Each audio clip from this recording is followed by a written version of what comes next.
À Toulouse, les ténors ne sont plus tout seuls.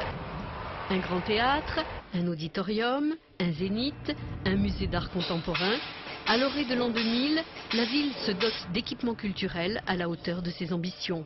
Une entreprise vient facilement de la région parisienne vers Toulouse parce que les gens savent qu'à Toulouse, ils ne vont pas tomber dans un désert culturel, mais au contraire dans une ville qui peut offrir une gamme d'activités extrêmement diversifiée. Fermée depuis près de 5 siècles, l'église Saint-Pierre-des-Cuisines ouvrira ses portes au public le 8 novembre prochain. Elle a été transformée en auditorium pour le Conservatoire national de région et accueillera des concerts et des spectacles de danse. Sous les 400 places assises, la crypte a été préservée, tout comme les clous où l'armée napoléonienne accrochait les harnachements des chevaux qu'elle hébergeait au premier étage. L'église a retrouvé tout son volume et même récupéré un mur du XIIIe siècle qui avait disparu. On comprend l'angoisse de celui qui l'a bâti et qui l'a pensé à l'origine. Oui. C'est ça qui est émouvant. Ça, c'est très émouvant parce que c'est se remettre dans sa pensée.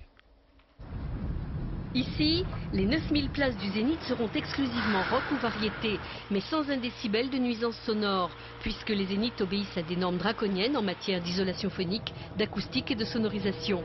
Vérification lors du premier concert vers avril 99. Puis, ce sera au tour du musée d'art contemporain d'ouvrir ses portes en novembre 99 dans les locaux des anciens abattoirs construits par Urbain Vitry au siècle dernier, ce qui vaut bien une distorsion linguistique. Étant donné que notre logo est les abattoirs, je crois qu'on ne peut pas donner rendez-vous aux abattoirs, ce qui serait très malséant, mais à les abattoirs.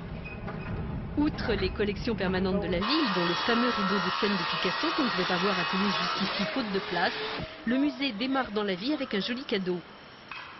Il y aura ce dépôt magistral que nous octroie le Musée national d'art moderne, en l'occurrence la collection Cordier, dont on avait vu des éléments jacobins il y a, je crois, 1 an et demi. C'est l'État qui finance ce musée à 40% et participe, ainsi que la région et le département, aux autres chantiers, ce qui aide la ville à financer ses grands travaux.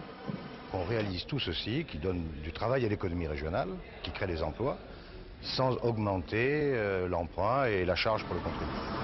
Dernier chantier culturel, la médiathèque de Marengo, dont les travaux vont commencer ce trimestre et qui devrait sortir de terre en 2001, juste pour le 3e millénaire.